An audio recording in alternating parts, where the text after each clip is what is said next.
यीशु के वचन है माया के झरना, यीशु कर वचन है माया के झरना, सुन लेना तैहा गा। यीशु ले है बराही हे संगवारी हो जावे तैयार। यीशु ले है बराही हे संगवारी हो जावे तैयार। यीशु कर वचन है माया के झरना, यीशु कर वचन है माया के झरना, सुन लेना तैहा गा। यीशु ले है बराही हे संगवारी हो जावे तैयार। यीशु ले है बराही हे संगवारी हो जावे तैयार। प्रभु के वचन ला हृदय में तोरे बसाले, यीशु कर वचन ला हृदय में तोरे बसाले, पाप बुराई ला छोड़ के आत्मा लाते बचा ले, पाप बुराई ला छोड़ के आत्मा लाते बचा ले। यीशु कर वचन है माया के झरना, यीशु कर वचन है माया के झरना, सुन लेना तैहा यार। यीशु ले बराही हे संगवारी हो जावे तैयार। यीशु ले बराही हे संगवारी हो जावे तैयार।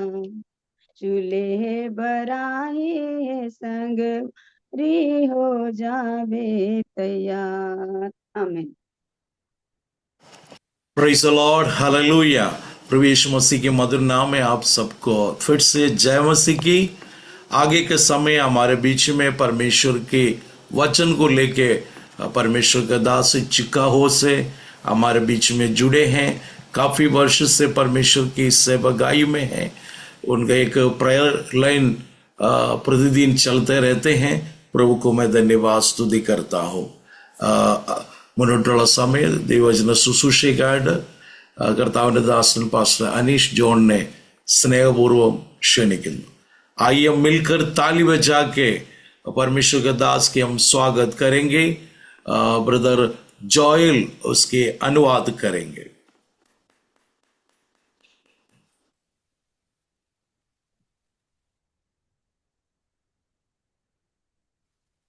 से स्टार्ट। अच्छा, परमेश्वर का नाम को स्तुति हो। आज का अच्छा दिन के लिए, अच्छा समय के लिए, मौका के लिए धन्यवाद करता हूँ।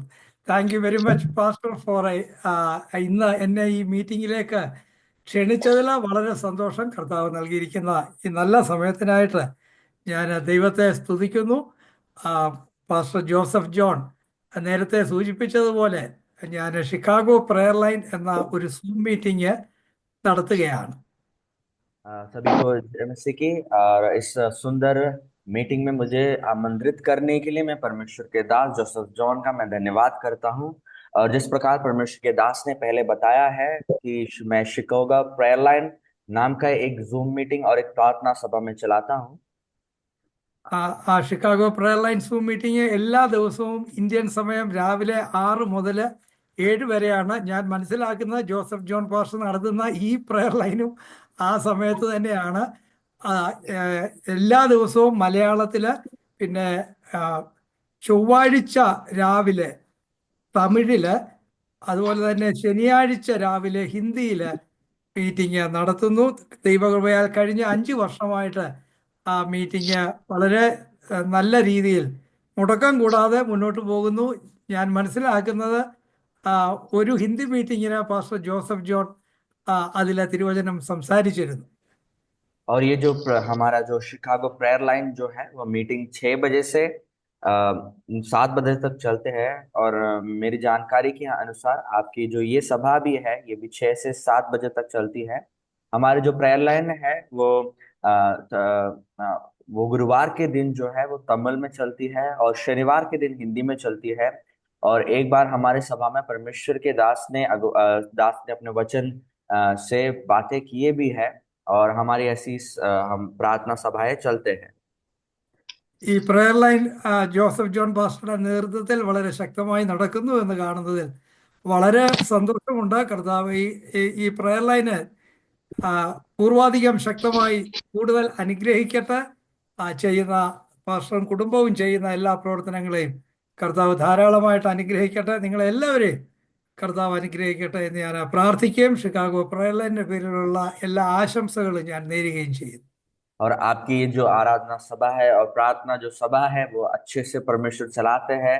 इसकी अगुवाई करने वाले परमेश्वर के दास और उनके परिवार, उनकी हर एक सेवकाई के लिए मैं परमेश्वर का धन्यवाद देता हूं और मैं परमेश्वर से विनती करता हूं कि और भी आगे अच्छे से उनकी सेवकाई और ये जो सभा है आगे अच्छे से चलते रहे। ഇന്നത്തെ നമ്മുടെ ചുരുക്കമായിട്ടുള്ള ചിന്തയ്ക്ക് വേണ്ടി ഞാൻ തിരഞ്ഞെടുത്തിരിക്കുന്ന വേദഭാഗം വിശുദ്ധ മർക്കോസിന്റെ സുവിശേഷം 1-ാം അധ്യായത്തിന്റെ 35-ാമത്തെ വാക്യമാണ്. और आज के मनादी के लिए मैंने चुना है पहला मरकुस रचित समाचार पहला अध्याय उसका 5वां पद। അത് ഒന്ന് ഹിന്ദിയിൽ ഒന്ന് വായിക്കുക. और सारे यहूदी देश के और यरूशलेम से सब रहने वाले निकलकर उसके पास गए और अपने पापों को मानकर यरदान नदी में उससे बपतिस्मा लिए। മർക്കോസിന്റെ സുവിശേഷം 1-ാം അധ്യായം 35-ാം വാക്യം. അധികാലത്ത് ഇരുട്ടോടെ അവൻ എഴുന്നേറ്റ് പുറപ്പെട്ട് ഒരു നിർജ്ജന സ്ഥലത്ത് ചെന്ന് പ്രാർത്ഥിച്ചു. मरकुस रचित 1 का 35 है और उसमें लिखा है, और भोर को दिन निकलने से बहुत पहले वह उठकर निकला और एक जंगली स्थान में गया और वहां प्रार्थना करने लगा। ഒരു വാക്ക് നമുക്ക് പ്രാർത്ഥിക്കാം. ദൈവമായ കർത്താവേ, ഇന്ന് ഞങ്ങൾക്ക് നൽകിയ പ്രാർത്ഥനയുടെ തിരുവചന ചിന്തനത്തിന്റെ നല്ല സമയത്തിനായി സ്തോത്രം ചെയ്യുന്നു. ഇന്ന് ഞങ്ങൾ കർത്താവ് വിവിധ ഭാഷകളിലൊക്കെ ഞങ്ങൾ സംസാരിക്കുന്നുവെങ്കിലും കർത്താവിന്റെ സന്നിധിയിൽ ആ സാന്നിധ്യബോധത്തോടുകൂടെ ഇരിക്കുന്നതിന് ഞങ്ങളെ സഹായിക്കുന്നതിനാൽ സ്തോത്രം ചെയ്യുന്നു. വിവിധ ദേശത്തിലും ഭാഷയിലും ഒക്കെയുള്ള ആളുകൾ ഒരുമിച്ച് വന്ന് ഐകമത്യത്തോടുകൂടെ പ്രാർത്ഥിക്കുന്നതിനും കർത്താവിൽ നിന്ന് അനുഗ്രഹങ്ങൾ പ്രാപിക്കുന്നതിനും ഒക്കെ ഞങ്ങൾക്ക് നൽകിയിരിക്കുന്ന നല്ല അവസരത്തിനായിട്ട് സ്തോത്രം ചെയ്ത് ഞങ്ങൾ തിരുവചനം ചിന്തിക്കുമ്പോൾ കർത്താവ് ഈ വചനം ശക്തിയോടെ ഞങ്ങൾ ഹൃദയങ്ങളിൽ വന്ന് അതിൻ്റെ ക്രിയ ചെയ്യുന്നതിന് ഞങ്ങളെ സഹായിക്കണം. ആ സാന്നിധ്യബോധത്തിൽ ഇരിക്കുന്നതിന് ഞങ്ങളെ സഹായിക്കണം. അടിയൻ്റെ വായിലെ വാക്കുകളും അടിയങ്ങളുടെ ഹൃദയങ്ങളിലെ ധ്യാനവും നിനക്ക് പ്രസാദകരമായിരിക്കണം. യേശുവിൻ്റെ നാമത്തിൽ തന്നെ. അമേൻ, അമേൻ, അമേൻ. യേശുവിൻ്റെ ശുശ്രൂഷ, പരസ്യ ശുശ്രൂഷ 3.5 വർഷമായിരുന്നു ഈ ലോകത്തിൽ ഉണ്ടായിരുന്നത്. और यीशु मसीह की जो सेवकाई है लोगों के बीच में वो 3.5 साल तक रही है। എന്നാൽ ആ 3.5 വർഷത്തിനുള്ളിൽ കർത്താവ് ഈ ലോകത്തെ മുഴുവൻ മാറ്റിമറിക്കുന്നതായിട്ടുള്ള ഒരു പ്രവർത്തനമാണ് ചെയ്തത്, ശുശ്രൂഷയാണ് ചെയ്തത് എന്ന് നമുക്ക് കാണുന്നതിന് സാധിക്കും. लेकिन ये जो 3.5 वर्ष परमेश्वर यीशु मसीह की जो सेवकाई है वो संसार को बदलने वाली, संसार को हिलाने वाली एक सेवकाई रही है करके हम सीख सकते हैं।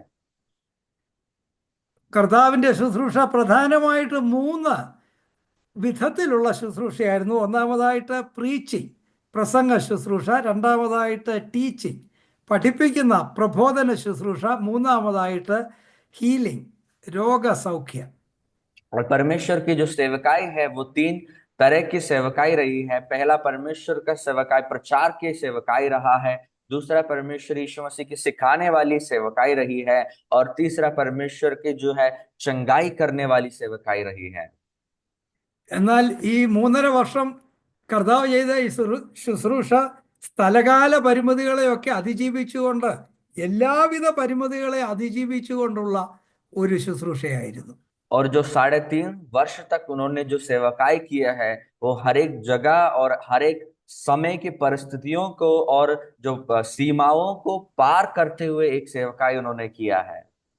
ഇന്ന് നമുക്കുള്ള ടെക്നോളജിയോ ഒന്നും ഇല്ലായിരുന്നു. ഇപ്പോൾ തന്നെ നമുക്ക് ഈ ടെക്നോളജി കിട്ടിയിട്ട് തന്നെ കോവിഡിൻ്റെ സമയത്താണല്ലോ, 5 വർഷമായതേ ഉള്ളൂ ഈ ടെക്നോളജി നമുക്ക് കിട്ടിയിട്ട്.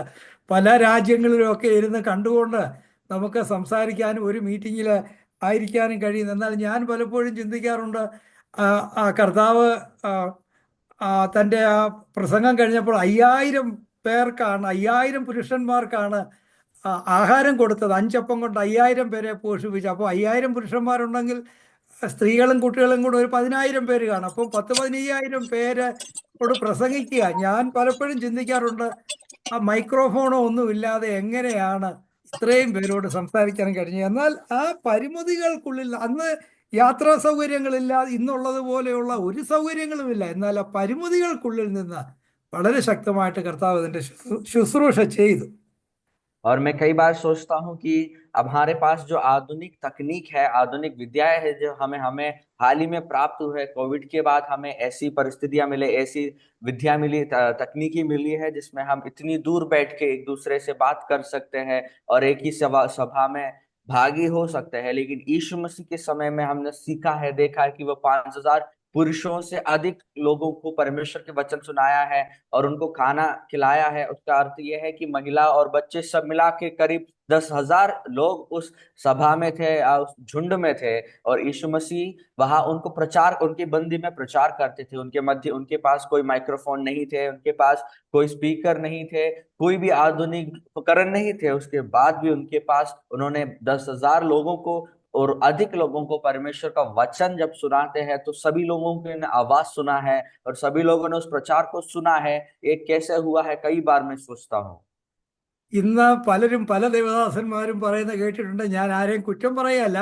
ഫണ്ട് ഇല്ലാത്തത് കൊണ്ട് നമുക്ക് ആ മിനിസ്ട്രി ചെയ്യാൻ പറ്റുന്നില്ല. ഫണ്ട് ഉണ്ടായിരുന്നെങ്കിൽ നമുക്ക് ചെയ്യാമായിരുന്നു, അല്ലെങ്കിൽ എനിക്ക് വിസ ഉണ്ടായിരുന്നെങ്കിൽ ഞാൻ ഒത്തിരി ഇത് ചെയ്യാൻ, അങ്ങനെ ഓരോ തടസ്സങ്ങൾ ഇല്ലാത്തതിനെ കുറിച്ച്, പരിമിതികളെ കുറിച്ച് പറയുന്നത് കേട്ടിട്ടുണ്ട്. എന്നാൽ കർത്താവ് പറഞ്ഞു, നിങ്ങൾ 70 പേരെ പറഞ്ഞയച്ചപ്പോൾ കർത്താവ് പറഞ്ഞു, നിങ്ങൾ ഫണ്ടൊന്നും എടുക്കരുത്, പേഴ്സൊന്നും എടുക്കരുത്, എന്നിൽ ആശ്രയിച്ചുകൊണ്ട് പോകൂ എന്നാണ് പറഞ്ഞത്. അതുകൊണ്ട് കർത്താവിൻ്റെ ആ പരിമിതികൾക്കുള്ളിൽ നിന്നുകൊണ്ട് അത്ര മഹത്തായ ഒരു ശുശ്രൂഷ ചെയ്തെങ്കിൽ ഇന്ന് നമ്മുടെ പരിമിതികളെക്കുറിച്ചൊന്നും നമ്മൾ പറയാൻ പാടില്ല എന്നാണ് അതിൽ നിന്ന് നമ്മൾ മനസ്സിലാക്കുന്നത്. और परमेश्वर, कई बार हम देखते हैं, मैं किसी की बुराई नहीं कर रहा हूँ, लेकिन कई लोग कई बार ये कहते हैं कि मेरे पास धन नहीं है, अगर मेरे पास धन होता तो मैं अच्छी सेवकाई करता, मेरे पास ये होता तो मैं अच्छा सेवकाई करता, मेरे पास वो होता तो मेरी सेवकाई और आगे बढ़ जाती। ऐसे कई लोग अपने सीमाएं बताते हैं। लेकिन यीशु मसीह आज के कोई भी आधुनिक तकनीक के बिना, आज के कोई भी धन संपत्ति के बिना यीशु मसीह वहां सेवकाई करते थे। और वचन में हम देखते हैं यीशु मसीह करीब 70 चेलों को सेवकाई के लिए जब बेचते हैं, वो खुद कहते हैं कि अपने पास से धन लेकर नहीं जाना है, अपने हाथ में बटोर कर नहीं लेके जाना है। वो उस समय वो कहते हैं कि मैं तुम्हें चलाऊंगा। तो परमेश्वर यीशु मसीह जब कहते हैं कि तुम्हें धन लेके नहीं जाना है, आज तो हमारे पास जो सीमाएं हम बताते हैं और हमारे पास जो कमियां हम बताते हैं, वो हमारे सामने, वो परमेश्वर ने जब इतना बड़ा नमूना दिखाया तो वो हम कैसे बोल सकते हैं। കർത്താവ് ചെയ്ത എല്ലാ കാര്യങ്ങളും കൗണ്ടർ കൾച്ചറലായിട്ടുള്ള കാര്യങ്ങളായിരുന്നു. അന്നത്തെ സമൂഹത്തിന്, അല്ലെങ്കിൽ ചിന്തിക്കുന്നതിൽ നിന്ന് നേരെ വിപരീതമായിട്ടുള്ള കാര്യങ്ങൾ. നമുക്കറിയാം, ഒരു നേതാവ് ആളുകളെ തിരഞ്ഞെടുക്കുകയാണെങ്കിൽ ഏറ്റവും മിടുക്കന്മാരായ, വിദ്യാഭ്യാസമുള്ള, കഴിവുള്ള ആളുകളെ ആയിരിക്കും തിരഞ്ഞെടുക്കുക. എന്നാൽ കർത്താവ് അന്ന് തിരഞ്ഞെടുത്ത 12 ശിഷ്യന്മാര് സമൂഹത്തിൽ തള്ളപ്പെട്ടവരായ, ഏറ്റവും വിദ്യാഭ്യാസമില്ലാത്തതായ സാധാരണക്കാരായ ആളുകളായിരുന്നു. और हम देखते हैं यीशु मसीह ने अपनी जब सेवकाई के समय जो है, यीशु मसीह ने जो हर एक कार्य किए हैं, वो समाज के जो सोच है उसके विरुद्ध किए हैं, या उनके सोच के परे थे उनके कार्य। अभी हम कुछ कार्य के लिए जब लोगों को चुनते हैं तो सबसे जो पढ़े लिखे होते हैं, सबसे योग्य लोगों का हम उनको चुनते हैं। लेकिन यीशु मसीह ने ऐसे 12 लोगों को चुना है जो समाज में सबसे पीछे थे या कम पढ़े लिखे थे। ऐसे लोगों को परमेश्वर ने अपनी सेवकाई के लिए बुलाते हैं। ഇന്ന് നമ്മുടെ ശുശ്രൂഷകളിലേക്കൊക്കെ നോക്കിയാൽ, ചർച്ചകളും ആളുകളും ഒക്കെ ചെയ്യുന്ന ശുശ്രൂഷ നോക്കിയാൽ, കർത്താവ് പ്രാധാന്യം കൊടുത്ത കാര്യങ്ങൾക്ക് നമ്മൾ പ്രാധാന്യം കൊടുക്കുന്നുണ്ടോ എന്ന് നമ്മൾ ചിന്തിക്കേണ്ടതാണ്. അതുകൊണ്ട് ഇന്ന് നാം ചെയ്യേണ്ടത് കർത്താവ് ചെയ്തതായിട്ടുള്ള ആ ശുശ്രൂഷയിലേക്ക് ശക്തമായി തിരിച്ചു വരിക എന്നതാണ്. और अभी हमें ये देखना है कि जिस कार्यों को, जिस बातों के लिए प्रभु यीशु मसीह ने महत्व दिए हैं, क्या उन बातों के लिए हम आजकल महत्व देते हैं हमारे सेवकाई में? क्या उन बातों में हम महत्व देते हैं? अगर नहीं देते हैं तो हमें वापस लौट के आना है और यीशु मसीह के जो महत्व है, यीशु मसीह ने जो बातों के लिए महत्व दिया है उन बातों को भी हमें महत्व देना है। ഇന്ന് നമ്മൾ ഈ വായിച്ച വാക്യത്തിലേക്ക് നമുക്ക് തിരിച്ചു വരാം. ഒരു ചെറിയ ഒരു വാക്യമാണ്. മലയാളത്തിൽ 6 വാക്കുകൾ മാത്രമുള്ള ഒരു വാക്യമാണ്. ഈ 6 വാക്കുകളെ കുറിച്ച് ചിന്തിക്കണമെന്നാണ് ഞാൻ ആഗ്രഹിക്കുന്നത്. അത് ഹിന്ദിയിലേക്ക് ട്രാൻസ്ലേറ്റ് ചെയ്യുമ്പോൾ അത് എങ്ങനെയായി തീരും, കുറെ വ്യത്യാസം കാണുമെങ്കിൽ തന്നെയും ഈ ഒരു വാക്യം, നമ്മൾ വായിച്ചതായ വാക്യം, അധികാലത്ത് ഇരുട്ടോടെ അവൻ എഴുന്നേറ്റ് പുറപ്പെട്ടു ഒരു നിർജ്ജന സ്ഥലത്ത് എന്ന് പ്രാർത്ഥിച്ചു. കർത്താവിൻ്റെ ആ ശുശ്രൂഷയുടെ ഒരു പ്രധാന ശൈലി നമുക്ക് ഇതിൻ്റെ അകത്ത് കാണുവാനായിട്ട് സാധിക്കും. अभी हम जो वचन पढ़े हैं उस वचन में हम वापस आएंगे। जो वचन कहता है, और वह भोर को दिन निकलने से बहुत पहले वह उठकर निकला और एक जंगली स्थान में गया और वह प्रार्थना करने लगा। ये परमेश्वर यीशु मसीह की जो एक शैली है, उनकी एक तरीका है, उनकी सेवकाई का, वो यहाँ स्पर्श करते हैं। കർത്താവ് ചെയ്ത പല കാര്യങ്ങളും അവൻ പതിവ് പോലെ അവൻ ദേവാലയത്തിൽ ചെന്നു, പതിവ് പോലെ അവൻ പ്രാർത്ഥന കഴിച്ചു, പതിവ് പോലെ അവര് തിരുവചനം, അങ്ങനെയൊക്കെയാണ് നമ്മൾ കാണുന്നത്. നമ്മൾ പലപ്പോഴും പ്രാർത്ഥിക്കും, നമ്മൾ സൂം മീറ്റിങ്ങിന് ചില സമയത്ത് കയറും, സമയമുണ്ടെങ്കിൽ കയറും, സമയമില്ലെങ്കിൽ കയറത്തില്ല. അങ്ങനെയല്ല, പതിവ് പോലെ നമ്മൾ പ്രാർത്ഥിക്കുകയും കർത്താവ് കാണിച്ചതായിട്ടുള്ള ആ ഒരു ശൈലി, ആ ഒരു ജീവിതശൈലി നമ്മൾ സ്വീകരിക്കേണ്ടത്. और हम परमेश्वर के वचन जब पढ़ते हैं तो यीशु मसीह जो कार्य करते हैं, प्रार्थना और वचन, इन सब बातों में लिखा है कि जिस प्रकार वो रोज करते हैं, मतलब परमेश्वर प्रतिदिन ये काम कार्य करते हैं करके हम देखते हैं। लेकिन हम जो है, हम कई बार क्या करते हैं, हमारे पास समय हो तो हम प्रार्थना में जाते हैं, कभी कभी जाते हैं, कभी कभी प्रार्थनाओं में जाते, कभी कभी प्रार्थना करते हैं। ऐसा नहीं होना है। ഇവിടെ ഈ പറഞ്ഞ വാക്യത്തിലെ ആദ്യത്തെ ആ ഒരു വാക്ക് നമുക്ക് എടുക്കാം, അതികാലത്ത്. और इस जो आयत है उसमें जो सबसे पहला जो बात है उसको हम मनन करेंगे, भोर को दिन निकलने से बहुत पहले। അതികാലത്ത്, അറ്റ് ദി ഏർലിയസ്റ്റ്, ഈ രാത്രി കഴിഞ്ഞ് ഉണരുന്ന സമയത്ത്, അതിനു മുമ്പ് തന്നെ കർത്താവ് ഉണരുകയാണ്. और रात को सोने के बाद सुबह दिन निकलने से बहुत पहले है यीशु मसीह वहां जाग जाते हैं। അധികാലം എന്ന് പറയുന്നത് സാധാരണ മനുഷ്യൻ ഉറങ്ങുന്ന സമയമാണ്, രാത്രിയും പകലും വേർപിരിയുന്നതായിട്ടുള്ള സമയമാണ്. നമുക്കറിയാം, അധികാലത്ത് ചെയ്ത പല കാര്യങ്ങളെ കുറിച്ച് നമ്മൾ പുതിയ നിയമത്തിൽ വായിക്കുന്നുണ്ട്. അധികാലത്ത് ആ സ്ത്രീകൾ യേശുവിന്റെ കല്ലറയിലേക്ക് ചെന്നു. और भोर को दिन निकलने से पहले ये जो समय है, अधिकतर लोग जो है सोते हैं और ये सोने का समय है या सोते रहते हैं। लेकिन परमेश्वर का यीशु मसीह यहाँ जाग गए करके हम देखते हैं। और वचन में कई जगह है जहाँ भोर को दिन निकलने से पहले जो कार्य हुए हैं उनके बारे में लिखा है। जैसे कि यीशु मसीह के कब्र में जो महिलाएं हैं वो पहुंचते हैं, वो भोर को दिन निकलने के पहले वो वहां पहुंचते हैं। അധികാലത്ത് യേശുവിന്റെ ശിഷ്യന്മാര് തിബരിയാസ് കടൽക്കരയിൽ മീൻ പിടിക്കുന്നതിന് വേണ്ടി പോവുകയാണ്. ആ സമയത്ത് കർത്താവ് അവർക്ക് പ്രത്യക്ഷനാകുകയാണ്. और अब भोर को दिन निकलने से पहले यीशु मसीह के जो चेले हैं तिबरियास के सागर के किनारे में मछली पकड़ने जाते हैं और यीशु मसीह वहां उनसे मिलने आते हैं। അതായത് ഒന്നാമത് അധികാലത്ത് എഴുന്നേൽക്കുമ്പോൾ തന്നെ ഒന്നാമത് ചെയ്തത് ദൈവസന്നിധിയിലേക്ക് ചെല്ലുക എന്നുള്ളതാണ്. അത് അനുകൂലമായിട്ടുള്ള ഒരു കാലത്തിന് വേണ്ടിയോ അല്ലെ ഒരു നല്ല സമയത്തിനോ വേണ്ടി ഒന്നും നോക്കി നിൽക്കുന്നില്ല. എഴുന്നേൽക്കുമ്പോൾ തന്നെ അധികാലത്ത് ദൈവസന്നിധിയിലേക്ക് പോകും. और वहां लिखा है वो भोर को दिन निकलते ही परमेश्वर की उपस्थिति में जाते हैं। एक अच्छे समय का, अच्छी परिस्थिति का इंतजार में वह नहीं रहते हैं, बल्कि वह भोर को दिन निकलते से ही सीधे सीधे परमेश्वर की उपस्थिति में जाते हैं। ഒന്നാമത്തെ ആ പ്രയോറിറ്റി എന്ന് പറഞ്ഞാൽ ദൈവസന്നിധിയിൽ ചെല്ലുന്നതിനാണ്. പലപ്പോഴും നമ്മുടെ ജീവിതത്തിലും ഒക്കെ കാണുന്നത്, പലരുടെയും ജീവിതത്തിൽ കാണുന്നത്, പ്രാർത്ഥനയ്ക്ക് പോകുന്നത്, ബാക്കി കാര്യങ്ങളും നമ്മുടെ കാര്യങ്ങളൊക്കെ കഴിഞ്ഞിട്ട് സമയമുണ്ടെങ്കിൽ ചെയ്യാം, അല്ലെങ്കിൽ സുവിശേഷ വേലയ്ക്ക് പോകുന്നത് തന്നെ പലരെയും കണ്ടിട്ടുണ്ട്. അവരുടെ ജോലി അല്ലെങ്കിൽ അവരുടെ ജീവിതത്തിൻ്റെ അത്യാവശ്യ കാര്യങ്ങളൊക്കെ ചെയ്തിട്ട് നമുക്ക് പോകാം, അങ്ങനെ ഒരു ചിന്താഗതിയാണ്. നമ്മുടെ കാര്യങ്ങൾ കഴിഞ്ഞിട്ട് പിന്നെ സമയമുണ്ടെങ്കിൽ ചെയ്യാം. അത് ഒരിക്കലും ദൈവസന്നിധിയിൽ അത് നിലനിൽക്കുന്നതല്ല.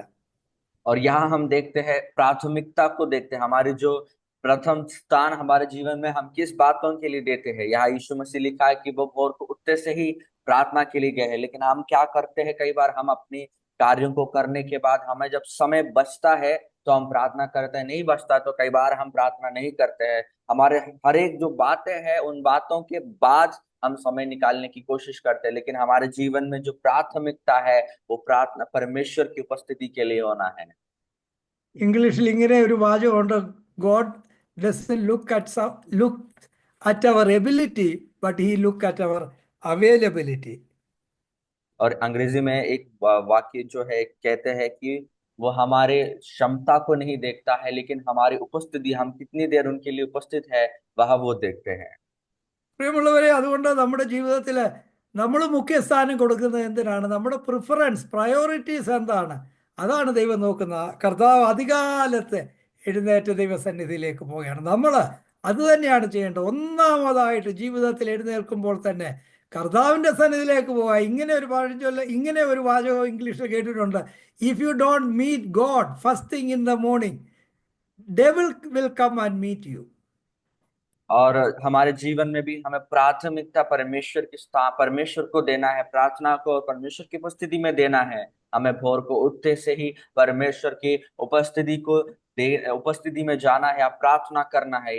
एक ऐसा भी कहते हैं कि अगर तुम उठते से ही परमेश्वर से नहीं मिलते हो तो शैतान जो है वो आपसे मिलने के लिए आता है। അധികാലത്ത് അവൻ എഴുന്നേറ്റ്. രണ്ടാമത് നമ്മൾ ഇവിടെ കാണുന്ന വാക്ക് ഇരുട്ടോടെ, അധികാലത്ത് ഇരുട്ടോടെ.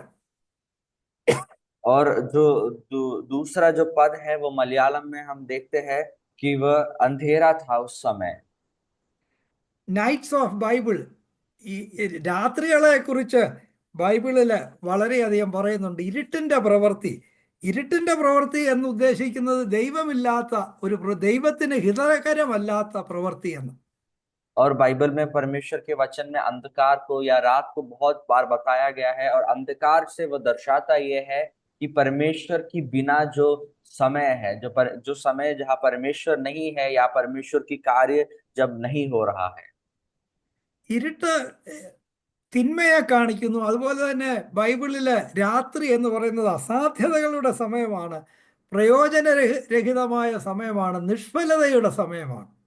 और जो अंधकार जो है वो बुराई को दिखाता है, पाप को दिखाता है, और ऐसे समय को दिखाते हैं जब परमेश्वर के या कार्य नहीं होता है और जब कुछ फलदायक कोई कार्य नहीं होता है। ഉൽപ്പത്തിയിൽ നമ്മൾ ആദ്യത്തെ വാക്യത്തിൽ തന്നെ വായിക്കുന്നു, ഭൂമി പാഴും ശൂന്യവുമായിരുന്നു, ഇരുൾ ഭൂമണ്ഡലത്തെ മൂടിയിരുന്നു. അത് നിഷ്ഫലതയെ കാണിക്കുന്ന. और हम पहले उत्पत्ति में पहले अध्याय में पढ़ते हैं कि पृथ्वी जो है वो भेडोल पड़ी हुई थी और उसके ऊपर अंधकार छाया हुआ था। अंधकार वहां पर एक ऐसी परिस्थिति को दिखाते हैं जहाँ कोई उपयोग नहीं है, यहाँ कोई कार्य नहीं है। ഞാൻ നേരത്തെ സൂചിപ്പിച്ച പോലെ തിബരിയാസിന്റെ കടൽക്കരയിൽ ആ യേശു ശിഷ്യന്മാർക്ക് പ്രത്യക്ഷനാകുമ്പോൾ യോഹന്നാന്റെ സുവിശേഷം 21 അധ്യായത്തിൽ താൻ വായിക്കുന്നു. ആ ശിഷ്യന്മാരോട് കർത്താവ് ചോദിച്ചു, കുഞ്ഞുങ്ങളെ കൂട്ടുവാൻ വല്ലതുമുണ്ടോ? അപ്പോൾ അവർ പറയുകയാണ്, ഇല്ല ഗുരു, രാത്രി മുഴുവൻ ഞങ്ങൾ അധ്വാനിച്ചു, ഞങ്ങൾക്കൊന്നും ലഭിച്ചില്ല. അതുകൊണ്ട് രാത്രി എന്ന് കാണിക്കുന്നത് അസാധ്യതകളുടെ സമയമാണ്. और अभी हमने जो वचन देखा है कि यीशु मसीह उनसे मिलने के लिए तिबरियास के सागर के किनारे जब पहुंचता है, यूहन्ना 21 अध्याय में, तो हम देखते हैं यीशु मसीह उनसे पूछते हैं, बच्चों क्या तुम्हें कुछ प्राप्त हुआ है? तो वह कहते हैं कि रात भर हमने प्रयत्न किया है लेकिन हमें कुछ भी नहीं मिला है। तो वो रात जो है, वो अंधकार जो है, ऐसे समय को दिखाता है जब तुम्हें उपलब्धि नहीं होती है, तुम्हारा कोई फायदा नहीं होता है। ഇരുട്ട് തടസ്സമുണ്ടാക്കുന്നതാണ്. നമ്മൾ ഒരു വഴിക്ക് പോകാനായിട്ട് നാട്ടിലൊക്കെ ആണെങ്കിൽ യാത്ര തിരിക്കാൻ പോകുമ്പോൾ ഇരുട്ടായ ആളുകൾ പറയും, ഓ നേരെ ഇരുട്ടിയല്ലോ, ഇനിയിപ്പോൾ നാളെ പോകാം, രാത്രിയിൽ അങ്ങനെയാണ് പോകുന്നത്. അതുപോലെ തന്നെ ഇരുട്ട് വളരെ ഭയമുണ്ടാക്കുന്നതാണ്. എനിക്ക് ഓർമ്മയുണ്ട്, ഞാനൊരു കുട്ടിയായിട്ടിരുന്നപ്പോൾ രാത്രിയിൽ ഇരുട്ടിലേക്ക് നോക്കുമ്പോൾ വല്ലാത്ത ഭയമാണ്. അപ്പം ഇരുട്ട് രാത്രി എന്ന് പറയുന്നത് തടസ്സമാണ്, ഭയമുണ്ടാക്കുന്നതാണ്. और अंधकार जो है, रात जो है, वो डरावने वाली है और जो है हमारे बीच में रुकावट डालने वाली है। जैसे पहले के समय में या होते थे कि रात को हम कहीं निकलने के लिए जाते हैं तो कहते हैं कि अभी तो अंधेरा होने लग गया है, कल चलते हैं, रात को कहाँ ही जाएंगे। मतलब वहां एक रुकावट डालते हुए हम देखते हैं। और बचपन में मुझे याद है जब मैं बाहर की ओर देखता था तो मुझे बहुत डर लगता था। तो जो अंधकार है, जो रात है, वो रुकावट डालने वाली है और भय को पैदा करने वाली है। നഷ്ടങ്ങളുടെ സമയമാണ്. നമുക്ക് ആ കർത്താവ് പറഞ്ഞ ഉപമ 10 കന്യകമാരുടെ ഉപമ അറിയാം. അവർ ജീവിതകാലം മുഴുവൻ ആ ഒരു ദിവസത്തിന് വേണ്ടി കാത്തിരുന്നതാണ്.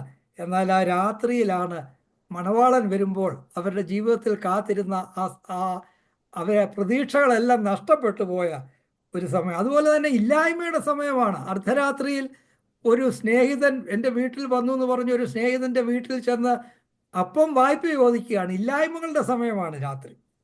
और अंधेरा जो रात का समय जो होता है वो खोने वाले समय है। वो हम खो जाते हैं, हमारे बातें खोने वाले समय में। जैसे हम देखते हैं 10 कुंवारियों के बारे में देखते हैं, उनमें से 5 लोग दसों जिंदगी भर अपने परमेश्वर के अपने दुल्हा के इंतजार में रहते हैं, लेकिन उस रात के समय में 5 अपने दुल्हे को मिलने का जो मौका है वो खो देती है। और हम देखते हैं, और परमेश्वर के वचन में हम देखते हैं कि जो वो खो देते हैं, तो खोने का एक समय है रात का समय। യേശുവിൻ്റെ ശിഷ്യന്മാർ രാത്രി മുഴുവൻ അധ്വാനിച്ചു. കർത്താവിനെ കൂടാതെ രാത്രി മുഴുവൻ അധ്വാനിച്ചു. അവരുടെ അധ്വാനം എല്ലാം നിഷ്ഫലമായി പോയി. പ്രിയമുള്ളവരെ, നമ്മുടെ ജീവിതത്തിലും പലപ്പോഴും അങ്ങനെയാണ്. കർത്താവിനെ കൂടാതെ നമ്മൾ സ്വയമായിട്ട് നമ്മുടെ ഹിതത്തിൽ തന്നെ പോയി ദൈവഹിതം അന്വേഷിച്ചറിയാതെ നമ്മുടെ ഹിതത്തിൽ പോയി ജീവിതകാലം മുഴുവൻ അധ്വാനിക്കും. പക്ഷെ അതെല്ലാം പലപ്പോഴും നിഷ്ഫലമായി പോകും. और हम देखते हैं यीशु मसीह के जो चेले हैं वो यीशु मसीह के बिना जाते हैं, वह मछली पकड़ने के लिए जाते हैं, रात भर मेहनत करते हैं और उनको कुछ भी प्राप्त नहीं होता है। हमारे जीवन में भी कई बार ऐसा ही होता है, परमेश्वर के बिना हमारे जीवन में बहुत किसी से प्राप्त करने के लिए प्रयत्न करते हैं, लेकिन हमारे जीवन में वो प्राप्त नहीं हो पाता है।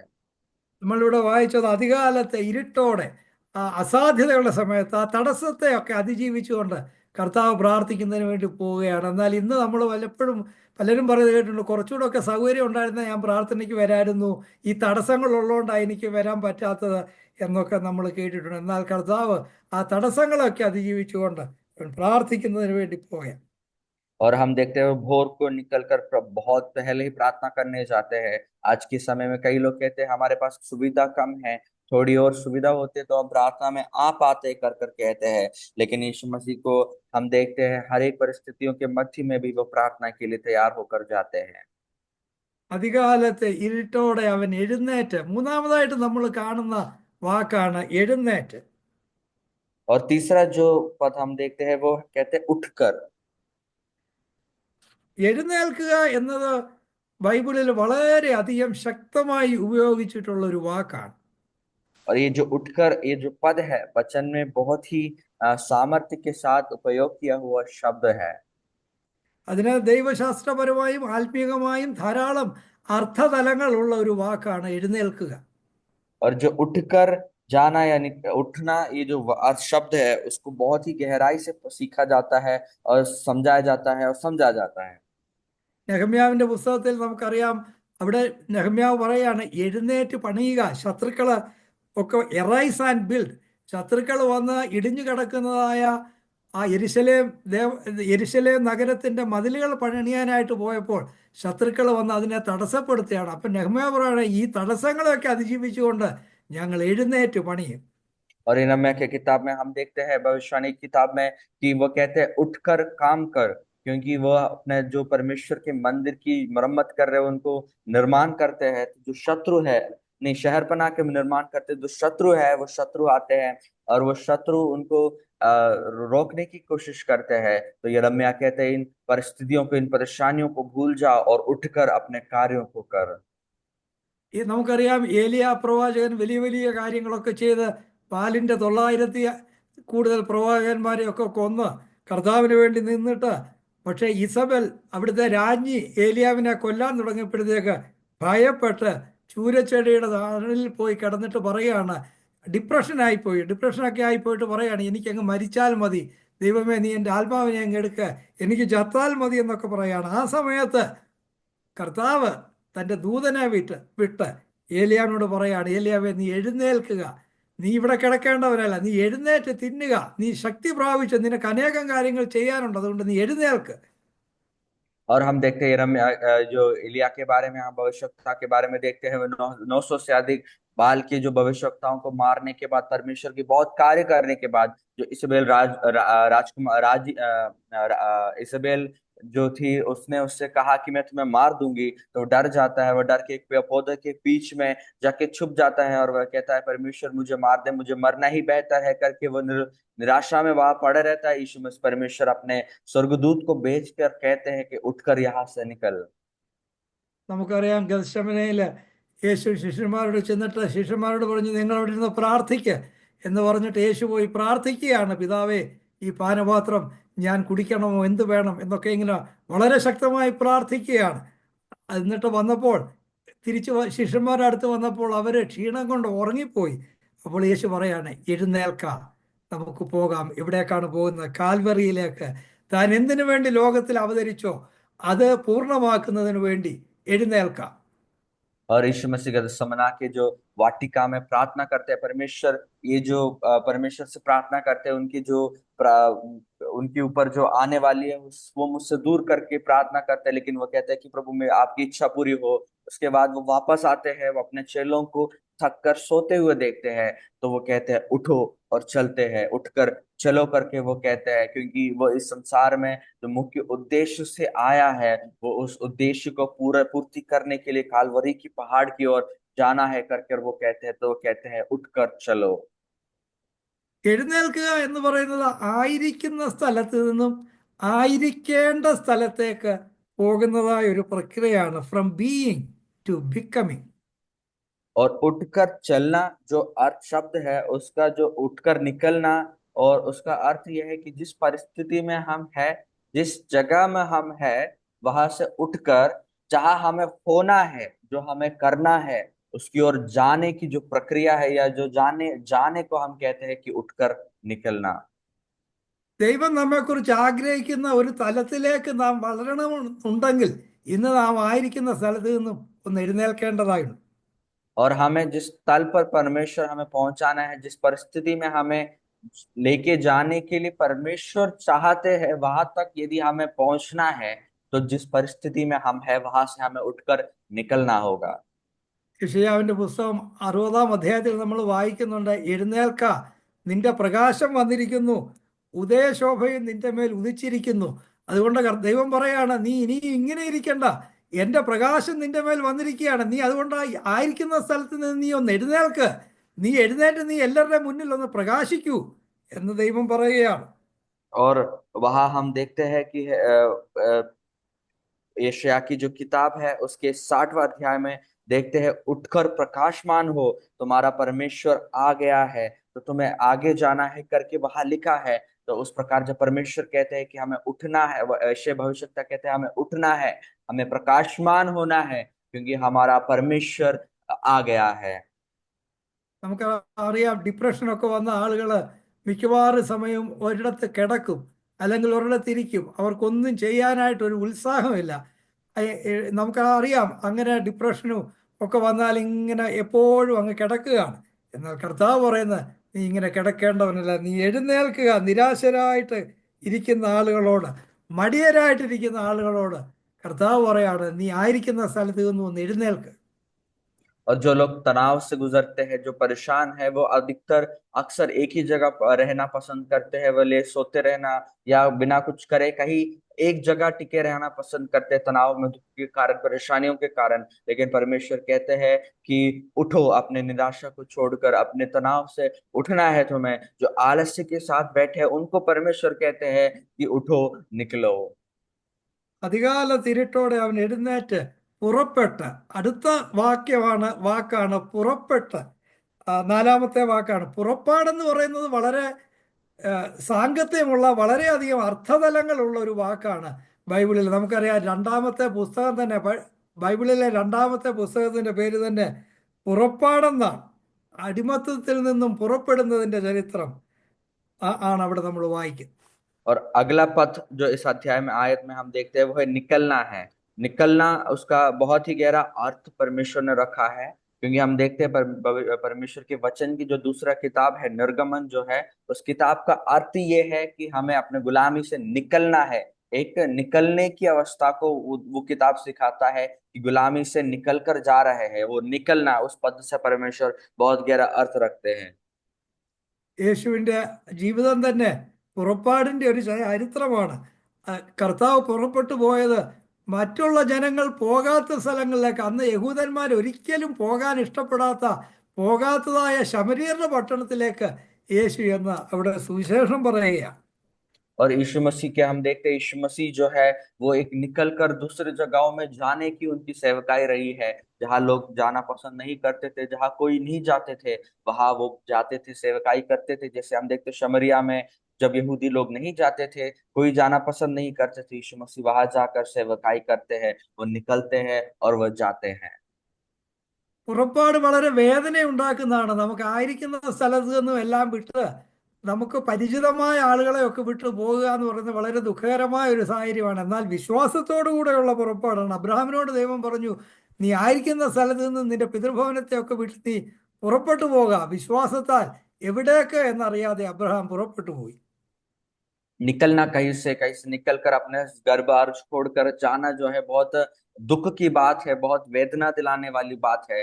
और हम इच्छा नहीं रखते ऐसे काम करने के लिए। जैसे हम देखते हैं अब्राहम से परमेश्वर कहते हैं कि अपने पिता के भवन घराने को छोड़कर जिस देश में तुम्हें दिखाऊंगा उस देश की ओर निकल कर जाना है करके, वो यीशु मसीह परमेश्वर उससे कहते हैं और वह निकल के जाता है। ഞാൻ സൂചിപ്പിച്ചതുപോലെ കർത്താവ് വർഗീയതയും മറ്റ് രീതിയിലുള്ള എല്ലാ അതിർവരമ്പുകളും ലംഘിച്ചുകൊണ്ട് ആണ് താൻ പുറപ്പെട്ടു പോയത് ഗദരദേശത്തേക്ക്, ശമര്യക്കാരുടെ പട്ടണത്തിലേക്ക്. അന്ന് മറ്റാളുകൾ പോകാതിരിക്കുന്ന സ്ഥാനത്തേക്ക്, ആ ഗദരദേശത്തെ ഭൂതഗ്രസ്തന്റെ അടുത്തേക്ക് ഒരു മനുഷ്യനും അടുക്കാൻ കഴിയുന്നാൽ അവനെ തേടി കർത്താവ് ചെല്ലുകയാണ്, പുറപ്പെട്ടു പോവുകയാണ്. और हम देखते हैं यीशु मसीह निकल कर जाते हैं जहां कोई भी जाना पसंद नहीं करते। हर एक जो सीमाएं हैं उनके सामने, उन सबको तोड़कर जहां कोई नहीं जाते हैं वहां वो जाते हैं। शमरिया में जाते हैं। हम देखते हैं एक 6,000 भूत से ग्रसित एक व्यक्ति जहां है वो वहां जाते हैं। वहां उनसे उसको छुड़ाने के लिए, उसको मात्र उसको छुड़ाने के लिए यीशु मसीह वहां निकल कर जाते हैं करके हम देखते हैं। അന്ത്യോക്യയിലെ സഭ ഉപവസിക്കുകയും പ്രാർത്ഥിക്കുകയും ഒക്കെ ചെയ്തുകൊണ്ടിരുന്നപ്പോൾ പരിശുദ്ധാത്മാവ് അവരോട് പറയാണ്, പൗലോസിനെയും ബർന്നബാസിനെയും ഞാൻ വിളിച്ചിരിക്കുന്ന വേലയ്ക്കായിട്ട് അവരെ വേർതിരിക്കുക, ഞാൻ പറയുന്ന വേലയ്ക്കായിട്ട് അവർ പുറപ്പെട്ടു പോകട്ടെ എന്ന് പറയുക. അങ്ങനെയാണ് ഒന്നാമത്തെ മിഷണറി യാത്ര അവർ ആരംഭിച്ചത്. और हम देखते हैं वचन में अंत्योकी कलीसिया जब प्रार्थना में आगे बढ़ते थे, वो प्रार्थना कर रहे थे, तो परमेश्वर ने उनसे कहा है, आत्मा ने उनसे, परमेश्वर की आत्मा ने उनसे कहा कि बरनबास और पौलुस जो है मेरे सेवकाई के लिए उनको अलग कर। और उनसे कहते हैं कि वो निकल कर सेवकाई के लिए आगे जाए, अलग निकल कर सेवकाई के लिए जाने के लिए कहते हैं। और इस प्रकार जो सबसे पहली समाचार की जो सफर है वो प्रारंभ होता है। നാം ആയിരിക്കുന്ന സ്ഥലത്ത് നിന്നും ദൈവം നമ്മെ കുറിച്ച് ആഗ്രഹിക്കുന്ന സ്ഥലത്തേക്ക് ഉള്ള ഒരു യാത്രയാണ് പുറപ്പാട്. और जिस परिस्थिति में हम हैं, जिस जगह में हम हैं, उस जगह से निकलकर उस स्थान पर जाना जहां परमेश्वर हमसे चाहते हैं कि हम वहां रहे, परमेश्वर की इच्छा के अनुसार उस जगह में जाने के लिए जो निकलकर जाने की अवस्था है, उसको ये हम वचन से देखते हैं कि निकलकर जाने की अवस्था को दर्शाता है। മറ്റേ ശിഷ്യന്മാരെല്ലാം ഉറങ്ങിക്കിടക്കുമ്പോൾ കർത്താവ് എഴുന്നേറ്റ് അതികാലത്ത് ഇരുട്ടോടെ ആ സമയത്ത് തടസ്സങ്ങളൊക്കെ അതിജീവിച്ചുകൊണ്ട് പ്രാർത്ഥനയ്ക്ക് വേണ്ടി പുറപ്പെട്ടു പോവുകയാണ്. और जब हर एक चेले जब सो रहे थे, वह भोर को दिन निकलने से बहुत पहले अपनी हर एक रुकावट को, परिस्थितियों को ना देखते हुए वह उठकर निकलकर प्रार्थना के लिए जाते हैं। അതികാലത്ത് ഇരുട്ടോടെ അവൻ എഴുന്നേറ്റ് പുറപ്പെട്ട് ഒരു നിർജ്ജന സ്ഥലത്ത് എന്ന്, അടുത്ത അഞ്ചാമത്തെ വാക്ക് നമ്മൾ കാണുന്നത് നിർജ്ജന സ്ഥലത്ത്. और पांचवा पद उस अध्याय में जो है वह एक जंगली स्थान में है। ഇന്ന് നമുക്ക് എല്ലാവർക്കും ആൾക്കൂട്ടം ഉള്ളിടത്തോട്ട് പോകാനാണ് എല്ലാവർക്കും താല്പര്യം. നിർജ്ജനമായിട്ടുള്ള സ്ഥലത്തേക്ക് പോകാനായിട്ട് താല്പര്യമുള്ള ഒരു സൂം മീറ്റിംഗ് നടത്തുമ്പോൾ തന്നെ എത്രയും കൂടുതൽ ആൾക്കൂട്ടം വരുന്നു എന്നാണ് നമ്മൾ നോക്കുന്നത്. और अभी जो लोग हैं वो झुंड के पीछे जाते हैं, या लोग जहाँ है वहां रहना पसंद करते हैं, अकेले रहना नहीं पसंद करते, लोगों के मध्य में रहना पसंद करते हैं, और लोगों की जो झुंड है उनको देखते हैं। जैसे अभी एक मीटिंग करते हैं तो लोग ये देखते हैं कितने लोग आते हैं, कितने लोग आते हैं, वो उसके पीछे रहते हैं, और लोगों के मध्य में रहना पसंद करते हैं, लोगों के साथ रहना पसंद करते हैं। എന്നാൽ ഇന്ന് എല്ലാവരും ആഗ്രഹിക്കുന്നത് ആൾക്കൂട്ടത്തിന്റെ ശ്രദ്ധയാണ്. എല്ലാവരുടെയും മുൻപിൽ ഒരു ശ്രദ്ധാകേന്ദ്രം ആയിത്തീരുക എന്നുള്ളതാണ്. ആ, ആ, എന്നാൽ നമുക്കറിയാം യേശുവിന്റെ ജീവിതത്തിലാണെങ്കിൽ എല്ലാവരും യേശുവിനെ ഒറ്റപ്പെടുത്താൻ സ്വന്തം സഹോദരന്മാർ പോലും പലപ്പോഴും ഒറ്റപ്പെടുത്തി കളഞ്ഞു. और हम ये भी कई बार चाहते हैं कि सभी लोग मेरी ओर देखें, सभी लोग जब झुंड में है हम, और सभी लोग मेरे मेरे मुझे देखें, मैं उनके मध्य में सबसे बढ़कर दिखूं करके लोग सोचते हैं। लेकिन हम देखते हैं यीशु मसीह सबसे घृणा करते थे, यीशु मसीह से सब घृणा करते थे, उनके भाई भी उनसे इतना प्रिय नहीं रखते थे, और अपने हर एक जगह वह अकेले पाए जाते थे। എന്നാൽ പലപ്പോഴും പരിശുദ്ധാത്മാവ് നമ്മളെ ചില നിർജ്ജന സ്ഥലങ്ങളിൽ ആക്കുമെന്നുള്ളതാണ് സത്യം. എന്തുകൊണ്ടാണെന്ന് നമുക്ക് മനസ്സിലാകത്തില്ല. പക്ഷേ ആൾക്കൂട്ടത്തിൽ നിന്നൊക്കെ അകന്ന് നമുക്ക് ഏറ്റവും ആഗ്രഹമുള്ള ആളുകളിൽ നിന്നൊക്കെ അകന്ന് നാം ചിലപ്പോൾ ജീവിതത്തിൽ നിർജ്ജന സ്ഥലത്ത് ആയിത്തീരാം. लेकिन कई बार पवित्र आत्मा जो है हमें जंगली स्थान के समान अकेलेपन में कई बार लेके जाते हैं। हम अपने प्रिय लोगों से हटकर, प्रिय लोगों से दूर, हमें कई बार अकेले रहना पड़ सकता है, अकेले परिस्थिति में हो सकता है। पवित्र आत्मा हमारे जीवन में ऐसा कर सकते हैं। അപ്പോസ്തല പ്രവൃത്തികളെ ആദ്യത്തെ അധ്യായങ്ങൾ നമ്മൾ വായിക്കുന്നുണ്ട്. ഫിലിപ്പോസ് വളരെ ശക്തമായിട്ടുള്ള ശമരിയയിലും മറ്റ് സ്ഥലങ്ങളിലുമൊക്കെ വളരെ ശക്തമായിട്ടുള്ള ഒരു മിനിസ്ട്രി ചെയ്യുകയാണ്. അനേകം പേര് സൗഖ്യം പ്രാപിക്കുന്നു, അനേകർ കർത്താവിനെ സ്വീകരിക്കുന്നു, സ്നാനപ്പെടുന്നു. അതിശക്തമായ ഒരു ശുശ്രൂഷ നടന്നുകൊണ്ടിരിക്കുമ്പോൾ പരിശുദ്ധാത്മാവ് പെട്ടെന്ന് ഫിലിപ്പോസിനോട് പറയാണ്, നീ എഴുന്നേറ്റ് ഗസയ്ക്കുള്ള നിർജ്ജനമായ ആ വഴിയിലേക്ക് പോകാം. और जो फिलिपोस है वो अपनी सेवकाई करते, परमेश्वर की सेवकाई बहुत अच्छे से करते, बहुत से लोग चंगाई प्राप्त कर रहे, बहुत से लोग परमेश्वर को जान रहे हैं, प्रार्थना कर रहे हैं। ऐसी परिस्थिति में पवित्र आत्मा पौलुस से फिलिपोस से कहते हैं कि तुम उठकर गासा की जो निर्जन स्थल है, निर्जन देश है, जंगली स्थान में तुम्हें जाना है। അപ്പോസ്തല പ്രവൃത്തികൾ 8:26 നമ്മളത് വായിക്കുന്നുണ്ട്. അന്ന് എല്ലാവരും ചിന്തിച്ചു, ഇത്ര വലിയൊരു ശുശ്രൂഷ നടക്കുന്നതിനിടയ്ക്ക് ഇതെല്ലാം കൂടെ കളഞ്ഞിട്ട് നിർജ്ജനമായ ഒരു സ്ഥലത്തേക്ക് പോകാന്ന് പറഞ്ഞാൽ അത് ഏതാത്മാവായിരിക്കും പറയുന്നത്? എങ്ങനെയാണ് അത്? മാനുഷികമായ ബുദ്ധിക്ക് നിരക്കുന്ന ഒരു കാര്യമല്ല. ഇത്ര വലിയൊരു ശുശ്രൂഷ വിട്ടിട്ട് എന്തിനാണ് പോകുന്നത്? കർത്താവിന്റെ ശുശ്രൂഷയല്ലേ, അതല്ലേ ചെയ്യേണ്ടത്? അത് വിട്ടിട്ട് നിർജ്ജന പ്രദേശത്ത് എന്തിനാ പോകുന്നത് എന്ന് നമ്മൾ ന്യായമായും ചോദിക്കാം. और कई बार हम ये भी सोच सकते हैं कि वो इतनी बड़ी सेवकाई कर रहे थे, लोगों के मध्य में लोगों को चंगाई देते थे, परमेश्वर को वचन सुनाते थे, एक बड़ी सेवकाई के मध्य में उनसे जब कहते हैं कि गासा में जो है उस निर्धन जो जगह है, निर्जन और जंगली स्थान में जब उनको जाने के लिए जब वो कहते हैं, तो लोग सोचते होंगे कि ईश्वर में इतनी बड़ी सेवकाई को, जब परमेश्वर की सेवकाई को छोड़कर क्यों जाना है? क्या ये सही में भी पवित्र आत्मा की अगुवाई है? यहाँ इतनी बड़ी सेवकाई चल रही है, यहाँ इतने कार्य हो रहे हैं, उसके मध्य में जहाँ कोई नहीं, जंगली स्थान में कह रहे जाने को कहते हैं, क्या ये सही में पवित्र आत्मा है? ऐसे कई लोग सोच सकते हैं। और मनुष्य की बुद्धि के अनुसार जब हम ये गहराई से सोचते हैं तो हम ये सोच सकते हैं कि ऐसा क्यों हुआ है, जब इतनी बड़ी सेवकाई को छोड़कर जंगली स्थान में जाने के लिए परमेश्वर क्यों कहते हैं। എന്നാൽ പ്രിയമുള്ളവരെ, നമുക്കറിയാം എന്താ സംഭവിച്ചെന്ന്. ആ നിർജ്ജനമായ വഴിയിലൂടെ ഫിലിപ്പോസ് നടക്കുമ്പോൾ ആ എത്യോപ്യ രാജ്ഞിയുടെ ഫിനാൻസ് മിനിസ്റ്റർ തേരിൽ ആ വഴി വരികയാണ്. എന്നിട്ട് നമുക്ക് സംഭവം നമുക്ക് അറിയാം. ആ ഫിലിപ്പോസ് തേരിൽ കയറിയിരുന്ന് കർത്താവിനെ കുറിച്ച് അവനോട് ആ ഫിനാൻസ് മിനിസ്റ്ററോട് സംസാരിച്ച് അദ്ദേഹം സ്നാനപ്പെട്ട് ക്രിസ്ത്യാനിയായി തീർന്നു. നമുക്കറിയാം ചരിത്രത്തിൽ, ലോകചരിത്രത്തിൽ നമുക്കറിയാം എത്യോപ്യ മുഴുവൻ ഒരു ക്രിസ്ത്യൻ രാഷ്ട്രമായി തീർന്നത് അങ്ങനെയാണ്.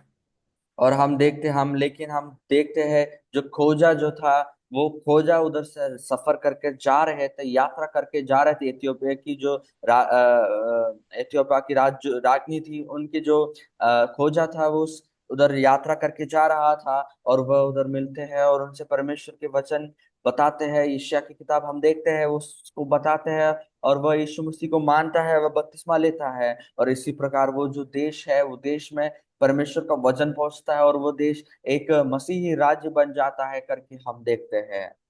പരിശുദ്ധാത്മാവ് നമ്മോട് പറയുന്നതിന്റെ അർത്ഥം നമുക്ക് മനസ്സിലാകുന്നില്ല. പക്ഷേ അത് അതുപോലെ അനുസരിക്കാനുള്ള ഒരു മനസ്സ് നമുക്കുണ്ടായിരിക്കുക എന്നുള്ളതാണ്.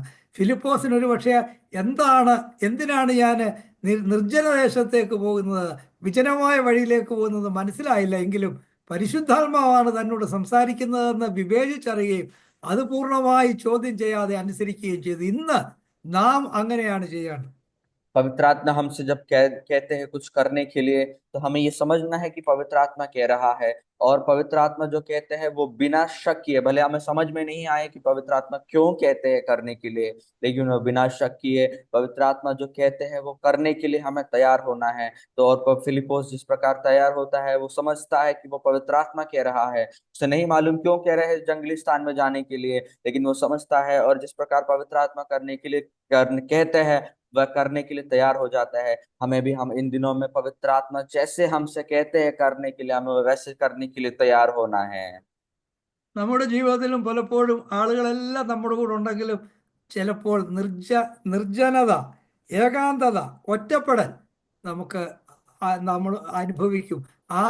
എല്ലാവരും ഉണ്ടെങ്കിലും ആരും ഇല്ലാത്തതായ ഒരു അനുഭവം, ആൾക്കൂട്ടത്തിൽ തനിയെ, അങ്ങനെ ഒരു അനുഭവം നമ്മുടെ ജീവിതത്തിൽ ഉണ്ടാകും. എന്നാൽ ആരുമില്ലെങ്കിലും ദൈവം നമ്മോട് കൂടെ ഉണ്ട്. ആരുമില്ലാത്തപ്പോൾ, ആരും തുണയില്ലാത്തപ്പോൾ ആ ദൈവ സാന്നിധ്യം, ഏകാന്തതയിൽ ദൈവ സാന്നിധ്യം അനുഭവിക്കാനായിട്ട് നമുക്ക് കഴിയും. और हमारे जीवन में कई बार होता है जब हम जो लोगों के झुंड के मध्य में भी अकेलेपन का अनुभव करते हैं, एक जंगली अनुभव और एक जंगली और निर्जन स्थल के अनुभव को हम महसूस करते हैं। लेकिन हम जानते हैं, हम किसी भी परिस्थिति में हो, जब लोगों के बीच में भी अकेलेपन का अनुभव भी करते हो, लेकिन वहां परमेश्वर हमारे संग है, परमेश्वर की आत्मा हमारे संग है।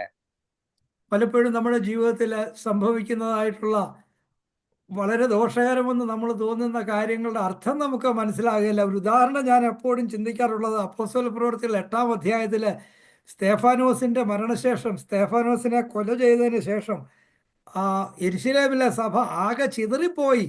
അപ്പോൾ ആ യെരുശലേമിലെ സഭയിലുള്ള ആളുകൾ ചോദിക്കുകയാണ്, ഞങ്ങൾ എത്ര ശ്രേഷ്ഠമായിട്ടുള്ളൊരു ശുശ്രൂഷ അവിടെ ചെയ്തുകൊണ്ടിരുന്നു, അനേകർ കർത്താവിലേക്ക് വരികയും സഭ വളരുകയും ചെയ്തുകൊണ്ടിരുന്നു, എന്നാൽ ഇപ്പോൾ സഭ ആകമാനം ചിതറിപ്പോയി, എന്താണ് കർത്താവേ ഇങ്ങനെ സംഭവിച്ചതെന്ന് അവർക്ക് ചോദിക്കാം. और अकेलेपन में कई लोग रहते हैं, अकेलेपन में हो जाते हैं, झुंड के मध्य में भी अकेले हो जाते हैं। ऐसी परिस्थिति कई लोगों के बीच जीवन में होता है और हम सवाल करते हैं परमेश्वर ऐसा क्यों होते हैं। तो एक उदाहरण है, प्रेरितों का काम 8वां अध्याय में हम देखते हैं स्टेफानोस जो उनकी मृत्यु के बाद जो है कलीसिया तितर बितर हो जाती है। तो कहते होंगे कि हमारे जो कलीसिया इतना अच्छे से चल रहे थे, हम सेवकाई करते थे, हम प्रार्थना करते थे, हम आराधना करते थे, झुंड से मिलकर परमेश्वर की स्तुति करते थे, लेकिन अभी सब कुछ तितर बितर हो गया है, ऐसा क्यों है करके वो सवाल करते होंगे। उनके अकेलेपन के ऊपर, वो जब अकेले हो गए उनके ऊपर वो सवाल करते होंगे। എന്നാൽ പിന്നീട് താഴോട്ടുള്ള വാക്യങ്ങൾ വായിക്കുമ്പോൾ നമുക്ക് അറിയാം, ആ സഭ പോയപ്പോൾ ആ അവരെവിടെല്ലാം പോയോ അവിടെയെല്ലാം സുവിശേഷം പ്രസംഗിച്ചു. ഫിലിപ്പോസ് ശമരിയയിൽ ചെന്ന് സുവിശേഷം പ്രസംഗിച്ചു. അന്ന് വരെ ശമരിയയിലേക്ക് ഈ ശിഷ്യന്മാരാരും പോകുകയല്ല. ശമരിയ പോകരുതാത്ത, ആ ജനങ്ങളെ ആരും സ്നേഹിക്കാതല്ല, യഹൂദന്മാർക്ക് പോകാൻ പാടില്ലാത്തതായ ഒരു സ്ഥലമാണ് ശമരിയ. അവിടെ ചെന്ന് സുവിശേഷം പറഞ്ഞ് നമ്മളവിടെ വായിക്കുന്നത്, ഫിലിപ്പോസ് സുവിശേഷം പറഞ്ഞ് അനേകര് സൗഖ്യം പ്രാപിച്ചു, അനേകര് കർത്താവിനെ സ്വീകരിച്ചു.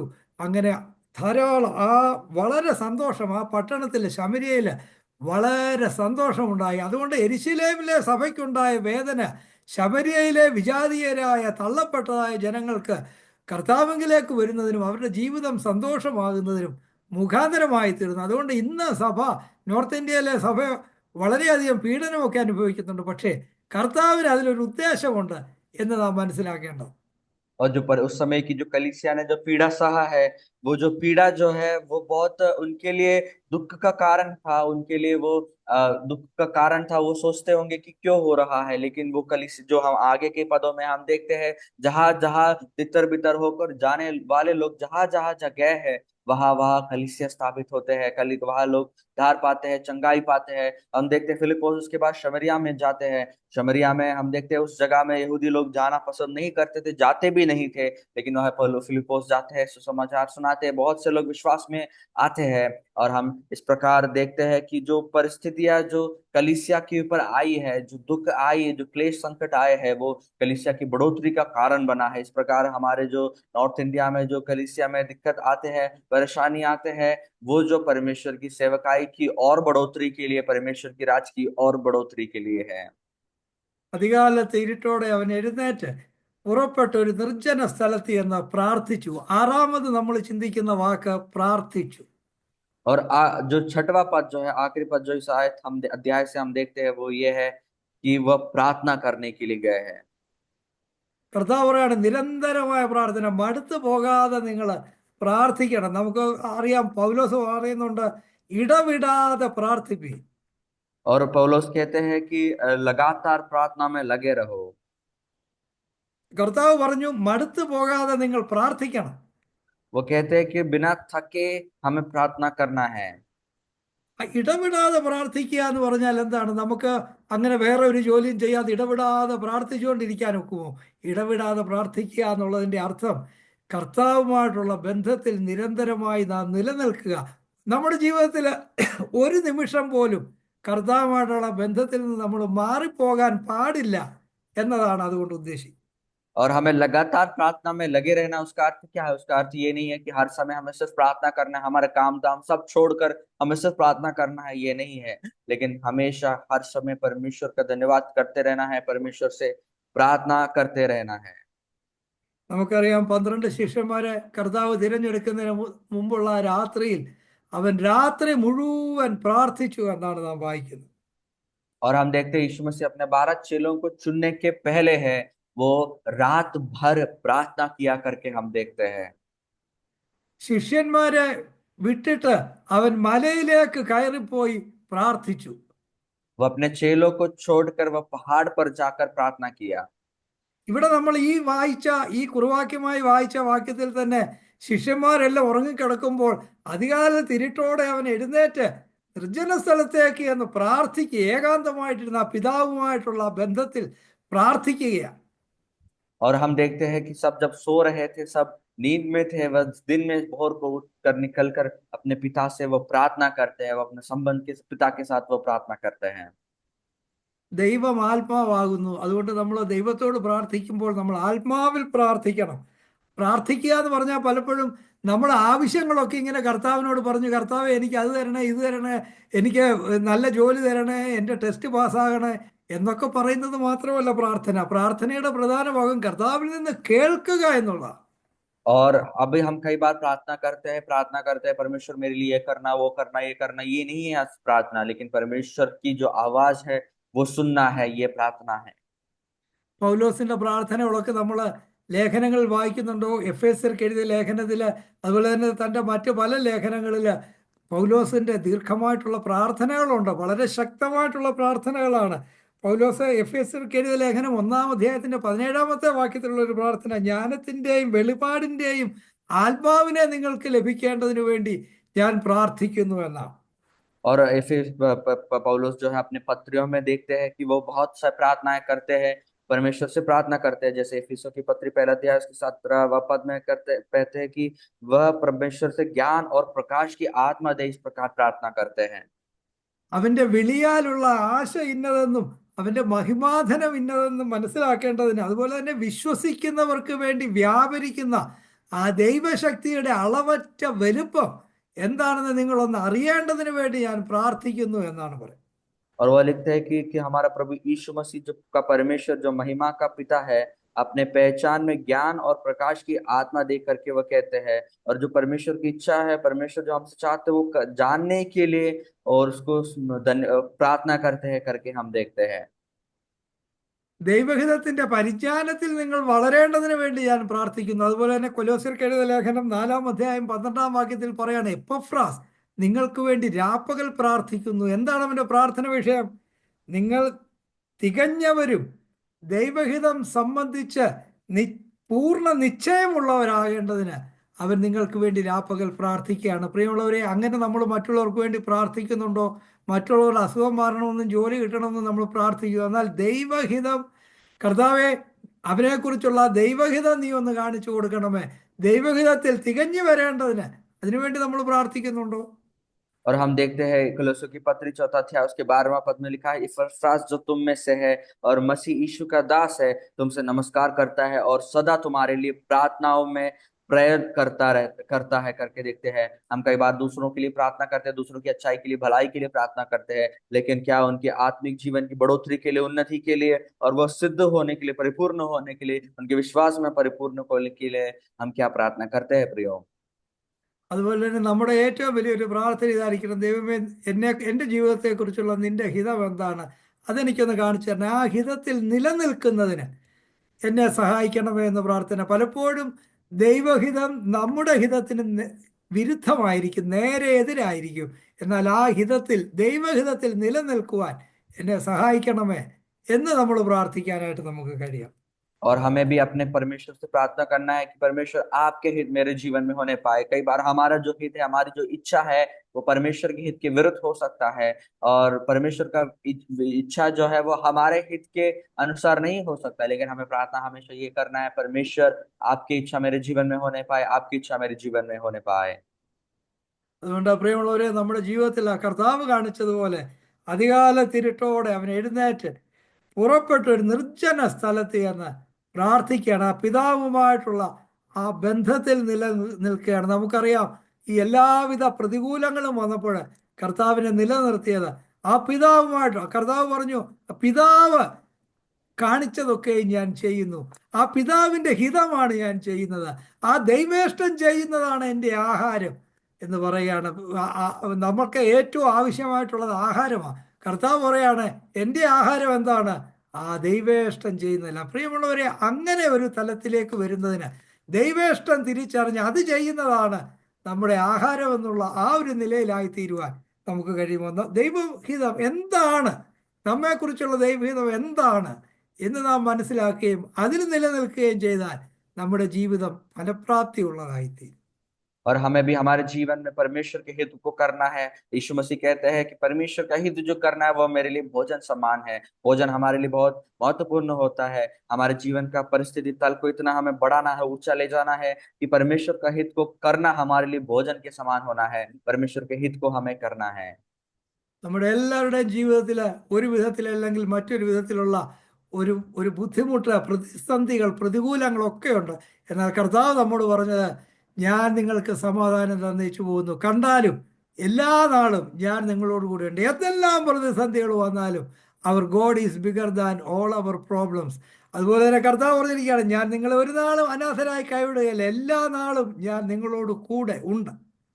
और हम हमारे जीवन में भी हमें परमेश्वर के साथ वो प्रार्थना में रिश्ता बनाए रखना है। और वो कहते हैं कि जो हमारा परमेश्वर जो है हमारे हर एक परेशानियों से बड़ा है, इसलिए हमारे परमेश्वर से हमें प्रार्थना में लगे रहना है और परमेश्वर से विनती करना है। परमेश्वर हमारे साथ है, वो हमें कभी नहीं छोड़ेगा। അതുകൊണ്ട് കർത്താവ് ചെയ്തതുപോലെ പ്രതികൂലങ്ങളെയൊക്കെ അതിജീവിച്ച്, നമുക്ക് സമയമില്ല എന്നൊക്കെ സാത്താൻ വന്ന് പറയും, പക്ഷെ അതിനെയൊക്കെ അതിജീവിച്ച്, എല്ലാ തടസ്സങ്ങളെ അതിജീവിച്ച് നമുക്ക് പ്രാർത്ഥനയ്ക്ക് വേണ്ടി നമ്മെ തന്നെ സമർപ്പിക്കാം, പ്രാർത്ഥനയ്ക്ക് വേണ്ടി സമയം ചെലവഴിക്കാം. നമ്മുടെ ആവശ്യങ്ങൾ കർത്താവിനോട് പറയുന്നതിലുപരി കർത്താവിൽ നിന്ന് കേട്ട് കർത്താവിൻ്റെ ഹിതം മനസ്സിലാക്കി നമ്മെ തന്നെ അതിനായിട്ട് സമർപ്പിക്കാം. കർത്താവ് തൻ്റെ ആത്മാവ് മൂലം നമ്മെ അതിന് സഹായിക്കട്ടെ. इसलिए हमें प्रार्थना में लगे रहना है। हमारे जीवन में कितने भी कमी हो, कितने भी सीमाएं हो, शैतान हमसे कहे कि हम समय नहीं है, कुछ भी है, लेकिन हमें परमेश्वर के लिए प्राथमिकता देना है, परमेश्वर के लिए समय निकालना है, परमेश्वर से प्रार्थना करना है, या तो परमेश्वर से हमें सुनना है, परमेश्वर के हित को जानना है, परमेश्वर की मर्जी जो हमारे जीवन में है, जीवन के लिए है, वो हमें उनसे सुनना है और वो हमें करना है। ഈ പ്രെയർ ലൈനിലുള്ള നിങ്ങളെല്ലാവരെയും കർത്താവ് ധാരാളമായിട്ട് അനുഗ്രഹിക്കട്ടെ.